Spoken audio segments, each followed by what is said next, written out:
Hi guys, it's been a while since I've done much of anything towards YouTube. I believe I mentioned on one of my previous videos that I was a ham radio operator. I have been since 1969. During that period of time I have built quite a few pieces of equipment and repaired several. Most of the equipment I built was not truly scratch built but from kit. I did scratch build a few pieces of radio teletype equipment, demodulators, and of my own design that performed very well. And I had repaired some tube type equipment, including Collins R390s and things such as that over the years. But just recently I started doing the true antique radio restorations. But I had always wanted, since I heard my mother talk about a cathedral top radio that was at her mother's place at one point in time, but no one ever knew what became of it. I always wanted one so badly that when the opportunity presented itself, I purchased one of these solid state replicas and I enjoyed it for quite a number of years. Last weekend my wife and I were taking in one of the antique shops she had found out about, and it had a lot of various antique radios in there, some from probably 30s up through the 60s anyway. Some tabletops, a couple of Bakelite and some old wood case ones, Radiola and a few others. But my eyes did come upon this. While it's not the highest end, as I found from researching, my initial inspection of this radio said it's in excellent shape. I've got the knobs off of it currently. I took those off last night before I started doing the videos, so it doesn't have the knobs. They're hexagon shaped knobs. Now, as I found out, this is a model 3784 Philco. It had a photo finish originally on it, and that is, you can tell, it's long since gone. Someone has refinished the case. And the knob, or the dial I should say, looks like someone decided to clean that. The ink is all going off of it. Well, research tells me there's reproduction dials available, and there's now a faux finish front for it. So all is not lost. I'll probably strip the cabinet back down because it should be lighter in color than what it is. And the case, I'll get up here and walk over. The only flaw I found in the case anywhere, if I can zoom in on it here, is right here. That piece of veneer is missing. And I don't know that I'm going to mess with that or not. I thought, well, the grill cloth's in excellent shape. I'm not sure if that's original or if someone replaced it at one point in time. I suspect it might be original. I thought someone had put a reproduction power cord on. This is the cloth power cord that was on there, but when I got to looking closer after I got home, those wires are original cloth covered individual wires up inside the sheath.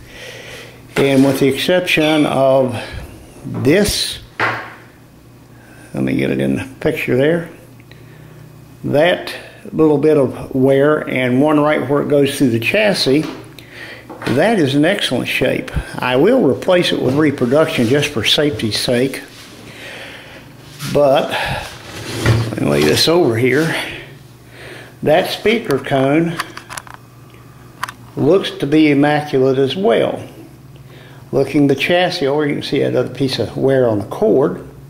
Looking the chassis over, I really don't see any rust, just a lot of dust bunnies.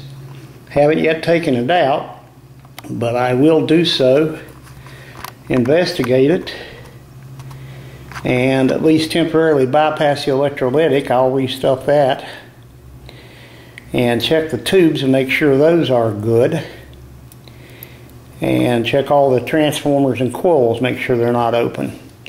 And I have a lot of hope that this will be a good restoration project, since it is in such excellent shape internally.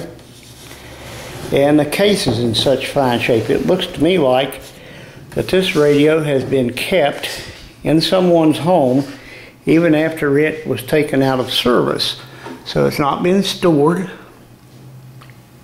and no rust, like I say, that's visible. No signs of any animals having lived in it, just the dust bunnies, as I say. So I'm holding out hopes that this will make a good project radio. Once it's restored, if it lives up to expectations, it's going to become a piece of the furniture in my home. With that, we'll try to keep you updated on it. Get back with you later. Once you pull the chassis out, we'll add that to this video. Okay, I have it out of the cabinet, at least partially right now. I still haven't removed the speaker, but it was about what I expected. The foil that was glued in the bottom is kind of deteriorated. That's no big deal. It just looks like almost like household aluminum foil. And there were some dust bunnies in there, pretty large ones. There's the other part of the tag up here. From up there, it looks like, or another piece of it. And the dial here, I was going to have to get a replacement one, but it looks like it's actually cracked out a little around the center too, so that shouldn't be a big deal. And looking at the chassis, everything I can see in the chassis says that it's all original. From best I can tell, it doesn't look like it's ever been touched. Of course, I could be fooled easily, but we'll know more when we actually get into doing the restorations and so forth on it. Be my first experience with these Bakelite cap blocks, but I've watched enough of the process and read enough of it. That shouldn't be too terribly tough. The first thing to do, I guess, after this is to check all the coils and make sure that they are good. And the power transformer, make sure it's good. But I'm looking forward to actually getting on with this. I do have some more information on the way in on it. I contacted Philco Repair Bench, and hopefully within a few days I should have a packet of information from them and let me see exactly what I'm dealing with here. I don't think it's going to be big surprises, but I'd rather have that to back me up. And we'll continue this a little later. Okay, I have gotten the entire radio chassis and the speaker out of the cabinet. And I checked all the tubes. I have a weak 6F6G. It's still in the green, but it's weak. It should be sufficient to test with. There, the 5Y3 to me looks as good as new.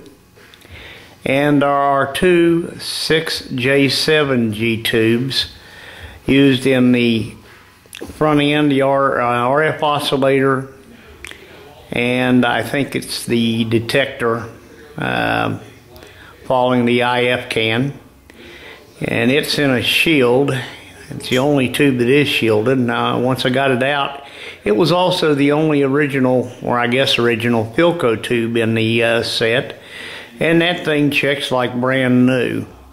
The other one, though, that was in the RF oscillator stage, initially showed some shorts. Tapped on the tube body, the short light went out, did not come back on.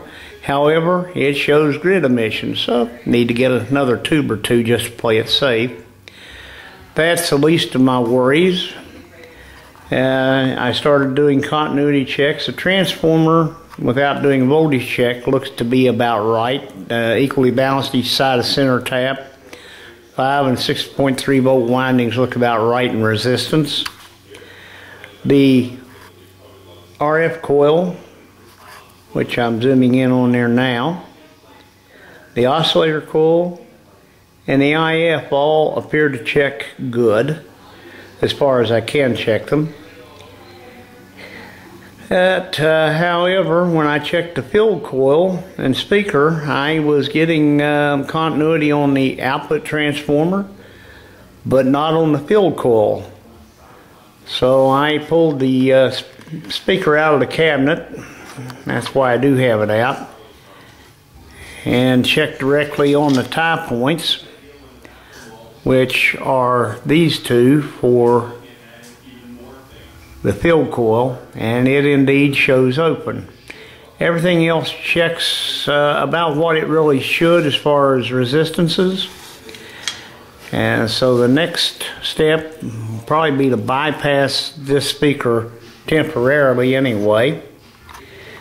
Probably do something in the power supply section to replace the field coil as far as the filter choke goes, and look into considering trying to rewind this coil myself. Biggest questions I had, someone that I talked to in a message format tells me that I can place the speaker face down in a very shallow tray of acetone, and that will release the glue from the cone, which is good because it appears to be practically pristine. It probably was pristine until in the process straightened out and my finger touched the cone and put just a little bit of a divot in it, and I'll take care of that. Didn't really hurt it any, but I'll take the cone off and put it aside when I go to work on it. The bigger question I had, still remains a mystery to me, is if I'll be able to knock these rivets out and then get this choke out, but I'm starting to doubt it. I think that this field, I lost track of it here, the center pin on the field coil is probably pressed in, and that's what's actually holding the field coil in. So I think I'll probably investigate just pressing that out first before I take those rivets off. Although it might be safer to take this off of the frame so that I don't distort it any while I'm pressing that out. But once I've got that pin out, that should slide out, and it shouldn't be too much of a problem to investigate whether or not the coil is truly open, or if it's just the leads coming off the tie points to the magnet wire has corroded it in two. I'll investigate that, and if necessary I'll get in some magnet wire, and I've got plans to completely rewind it using, I've got a little wood lathe out there using a center form turn to just fit inside of it and to clamp down against the outer sides of the winding, keep it from distorting, winding all new wire on if need be. If anybody's got any thoughts or suggestions on that they'd like to share, I'd sure appreciate it. Of course, one of the suggestions I got, because my initial posting on this was actually on a Facebook group for the Philco enthusiasts. First one says, they're obtainable, just discard it and get a replacement. And like I responded, I prefer to fix if possible before I discard. The other person did give me the hints and tips that he had done it, and he's had to press the field pin out, or the pole piece, and he said, like he said, be careful in winding it onto another spool. It may be you get partially into it, find a break, and that's the only break once confirmed. Repair the break and wind it back on without having to replace the wire. So we will see, and when we get to that part, definitely will be a video on it. That's it for now.